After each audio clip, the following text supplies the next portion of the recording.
Hello, everyone, and thanks for tuning in to NanaVISION, NanaWall's platform for discussing all things opening glass walls. I'm your host, Matt Thomas, and in today's discussion, we're going to continue our conversation with renowned architect Andres Duany, as he shares his unique thoughts on post-pandemic structures.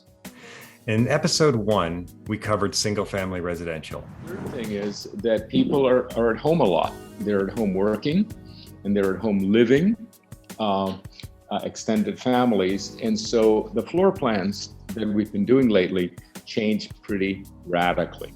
The areas of socialization need to be, specifically designed, controlled, so that they occur at the right place in the dwelling.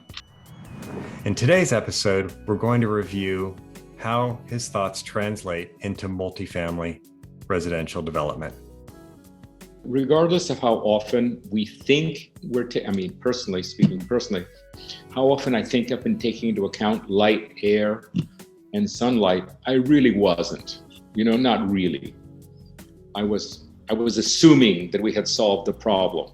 But in fact, the pandemic has caused us to focus on it. And we find that we had forgotten to pay enough attention. Okay, now this is an apartment building I want to show you. And you can see that a couple of things are special about it. One is that they have these big outdoor spaces that are 2 stories, and also that there's a kind of echelon. They're a stair-step unit. And I'll get into that by looking at the plan, okay? But let's start first. So this is an apartment building that has 6 apartments. Notice the cars. The cars are underneath, which raise you above the street, but they also have garage doors. You see that? So actually your car, if in fact infection is possible or you need storage or whatever, the cars are not just in the parking garage below, they're behind garage doors. The guests would be over here, and in the back are special lockers for deliveries, so you don't have to be home as deliveries happen. And that's where they would drop that off, because more and more we're going to be relying on that. And so you've got that built in. It's a serious room and it's air conditioned. So you can be away all day and the ice cream won't melt. Okay. And more secure than the front step. More secure, and the thieves are proliferating. If you look up the statistics, the amount of theft is horrifying. Mm-hmm. Horrifying. Why not? It's just so simple to steal stuff. Okay, well, this problem is solved with these storage delivery areas. Okay, so now we go up to the second floor, and the first thing we see is that the corridors are outside. These are the corridors. They're all about breeze. They're not enclosed. Enclosed is where the germs are. Okay, and they're about breeze. And each of them has a space with two couches where you can actually have conversations outside. That's a perfectly nice place to have a conversation at some distance. Okay, and then you enter the unit. And the unit has a cleanup room on the right, which has a washer dryer if you wish to leave your clothes there. It has a shelf with UV light and a really good sink for washing up. Okay. So you're saying that this cleanup room is where you can come in from the outside after being at the market. You not only clean yourself up like a mudroom, so to say, mm-hmm. but also all the things that you brought with you. You have that UV light, that sink, that area where even if necessary, you could change and clean off groceries, whatever it may be. And you can drop your clothes. There's a washer dryer right there. You don't have to bring it in the house. Okay? You enter the unit and you have a living room. And now the living room is arranged for sociability, but it is also arranged very clearly for a screen, for a large screen. And this screen is about, because so much entertainment will now happen at home, and much of that entertainment is about screens. There is a dining room, which is larger than usual, so even at dinner, you can distance a bit. And then a nice complex kitchen that, like the last one I showed you, not only has the usual kitchen facilities, but it has lots of place for computer work right here, with a view. Behind it is a big pantry, and then a room that you can assign every which way. It's just available. You can do it from the inside, you can enter it from the outside, but it's a room to be assigned. I mean, it could be an office. This is the main thing. This is a porch that is actually huge. I think in apartment buildings, balconies have become very token, very thin, they're hardly furnishable. This one is an 18 by 18 foot space, which is not only as large as any other room in the house, it's also double height, as you'll see. And so the sunlight comes deep in. So for example, this living room, which is nicely sized, with a wall that moves away, that gets out of the way, becomes a very large space.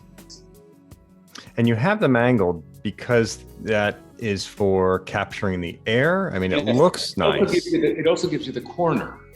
The loggia is a full corner, open. It's open on two sides. Ah, I see. So by having it angled there, it creates a sense of privacy for each and every unit. There's no one unit that is necessarily better than the other. No, they're all private. And they all have corners. Every street has a primary way where the breeze comes. Okay, one or the other. The breeze comes down one or the other side of the street. And what this does is it scoops up the breeze and brings it into the house, so you can actually leave. Even in hot days, you can tend to leave the place open. Now, if there happens to be a view, you can also aim it towards the view. Okay. By the way, the view is usually where the breeze is coming from, so that's pretty fortunate. Then you go upstairs. These are like townhouses. These are double height units. So when you go upstairs, look what happens. The hallway disappears because you only need one hallway every other floor.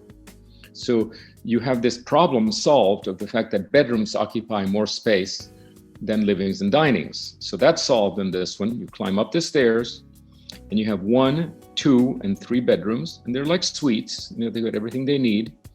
And this bedroom, particularly this one and this one, look down on the double height space, which is really pretty cool. And they also have their own separate balconies.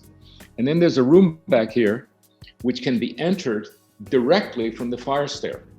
So this room may be used by somebody walking up the fire stairs. It could be a caregiver. It could be somebody who's sick that needs to be isolated. It could be an office room. So you can either use it as a bedroom, which is what you see on this side, on this third one. You see it as a bedroom. Here you see it as a gym. And in this one, you see it as an office. So actually putting those fire stairs to good use. Yep. They're not just waste. Yes. And then you can kind of keep marching up. The next floor up has the hallways again, and it's identical. And then the next floor after that is the same as the one below, except for one thing. Why not have a roof terrace and a pool? Again, it has to do with sun and health and breezes. And how fun is that, to have a pool that's 3 stories in the air? Their own private pool. And remember that the pool is sitting right on the box of the stair. Which is structurally very sound. Structurally extremely sound. This is what it looks like from the front. I think you can get a feeling for the great double height spaces. That's a remarkably interesting room to be in, very exciting room. The second floor has balconies that look down on it and really enliven it. So that porch becomes the center of the house. Now, how would you use that porch? Well, it's up to you. One thing I have to say though, I'm a tropical architect. Okay, this works in LA, this works all over the Sun Belt. There needs to be thinking of this kind for northern climates. It's different. I think if you're a New Yorker or somebody from Canada, this isn't going to make that much sense. Or as much as it does. As a manufacturer, the first thing I would say is utilize these products that offer flexibility in the design. I look at these 18-foot high balconies and I think to myself, okay, if we were to take this building and put this building in Boston or in Canada, how would we do that? Sure, there'd be some adjustment to the design, but what we do is we keep the same spirit, the same overall design in place, but then we seal off those areas to keep the elements out temporarily with operable glass. Exactly, I agree. There you're looking back at the double height porches. Notice that we use the garage to get people above the street. Because remember, the passerby, if you don't know them, the passerby is trouble these days. You don't know whether they have been taking care of themselves or not. So you can still socialize with the neighbor very easily. You're only a little bit higher, and you can invite them in, but you're not forced to be on the porch if you're not interested in doing it. I've shown this to other architects, and the feedback is that it's incredibly radical. And I said, yeah, but it's radical not because the shapes are weird. The way that radical these days, is considered. It's radical because the program is radical. The way you live in it is very different. That's going to wrap up this part of the discussion with Andreas. Keep a watch out for future discussions with him and his thoughts on post-pandemic design in the near future. Thanks for tuning in today, and we'll see you next time.